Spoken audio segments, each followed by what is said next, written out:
Hello and welcome to September 2025's Residents Forum. My name's Natalie, I'm your Community Development Lead. Today I'm going to give you a community update.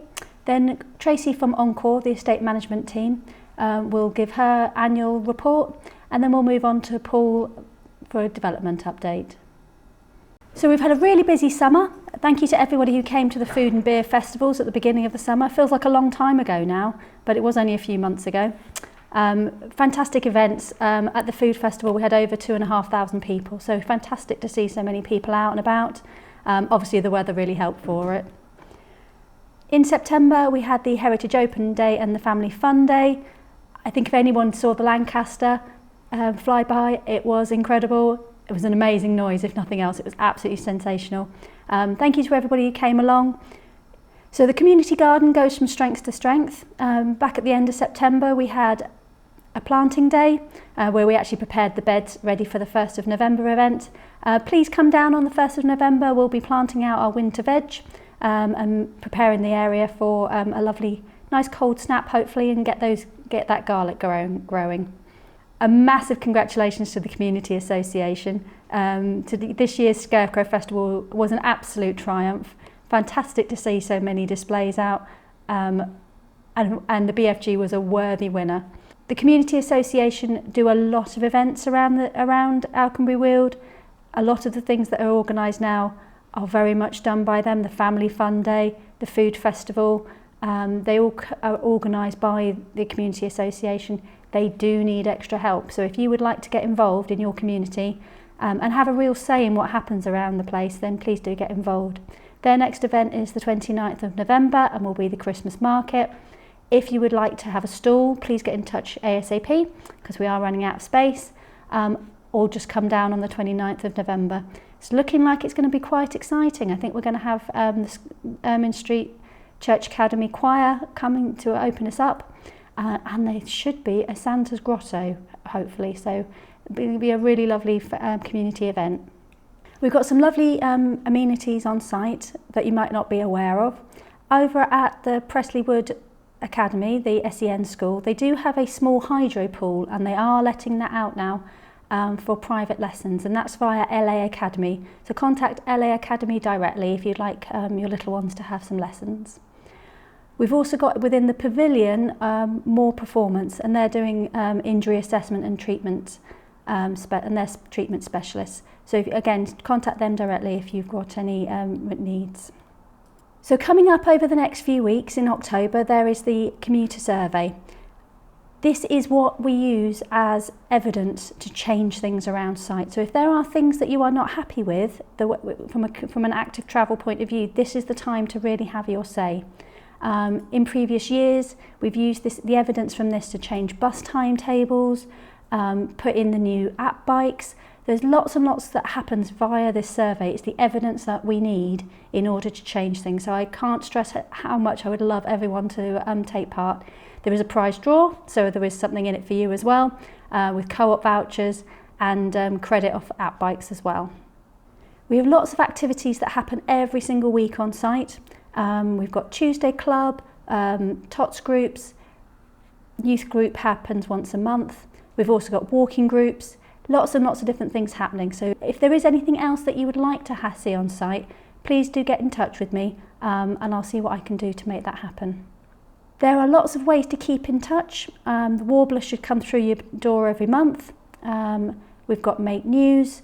There's the website, and there's also the Alconbury Weald Living page. The Alconbury Weald Living page is organised and monitored by residents, so it does go directly to them. Our next big consultation will be Garland Park Part C. So that is the area from Senlis Road, and that will run all the way up to the boulevard.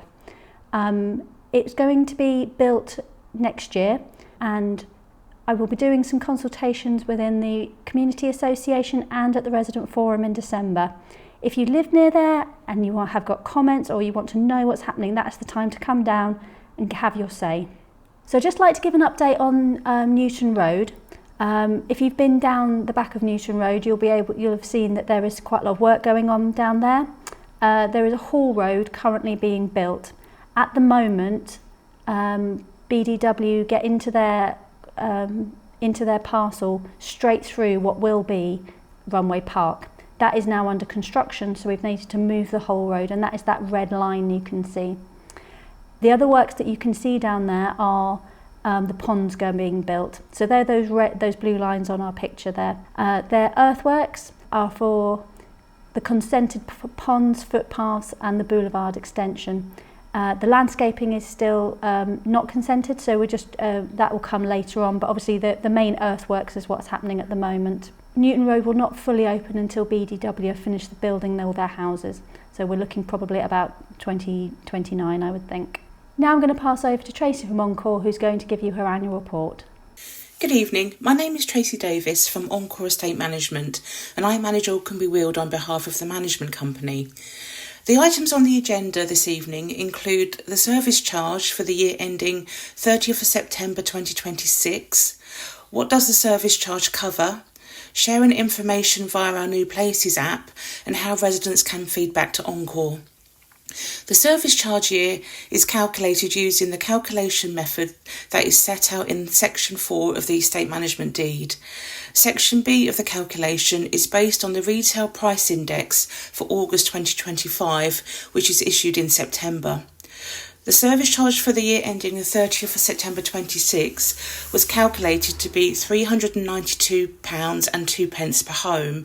However, the management company have confirmed that the charge is to remain at the same level as the previous year, which is very good news.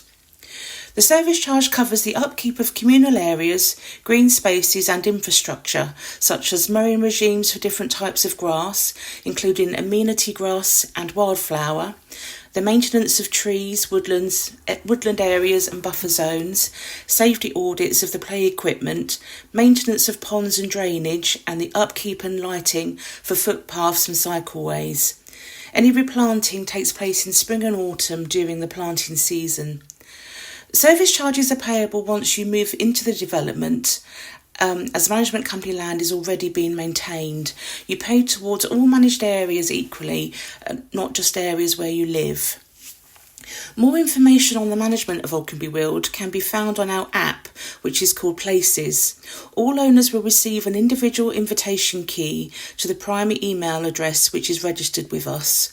The primary account can log on and see everything including financial information and pay the service charges online. All secondary accounts can be set up to view all other development information, and this information can include updates regarding any maintenance works, news postings and also community events.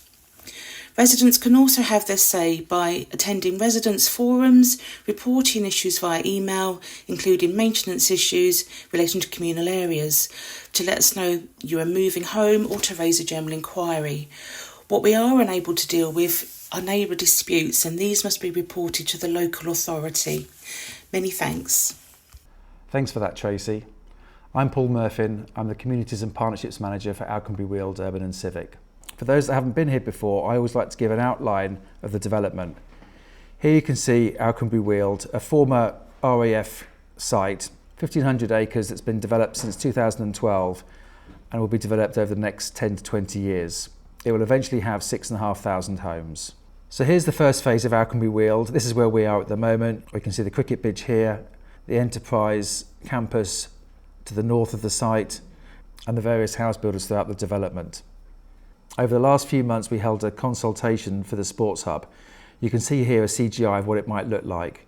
It'll have a community area, bars, kitchen, balconies for both sides, and football pitches. Here's a bit more detail what the football pitch layout may look like. You've got AstroTurf, full-size pitches and five-a-side. You can see here at number 10 where the sports hub is going to be. Last time I spoke about the Southern Access opening link to Huntingdon. This is the road on the A141 that goes up from the old Shell garage right up towards Tesco. You'll see some work that we've been doing just north of the Audi garage. As you can see, we are here now. This part of the road has already been developed. This is the boulevard, and the road that's being currently worked on at the moment is this section here. Most of the construction has been done offline, which means most of the work can be carried out without affecting the traffic. You can see here the work that's been done, and on the right hand picture you can see the road going through what was the old Grange farm. In order to complete the T-junction with traffic lights and pedestrian cycleways crossing, they will have to close the road for 10 weeks between 8 p.m. and 6 p.m. starting in September. You can see here the diversions. This is only really applicable to heavy goods lorries that can't use the Iron Bridge in Huntingdon. Our secondary school is due to open in September 2027. You can see here the school being built. The new healthcare facility moves forward. We're just in the final stage of negotiating the contracts and the fit out, and is due to open in the next few months. Work has finally started on the third building. This is the building that will go opposite the co-op. Some preparatory work has already started. This includes topsoil stripping and the hoarding erected. That brings us to the end of the presentation. If you have any questions or any queries, please contact either Natalie or myself. Our details are there on the screen. Thanks very much. See you again soon.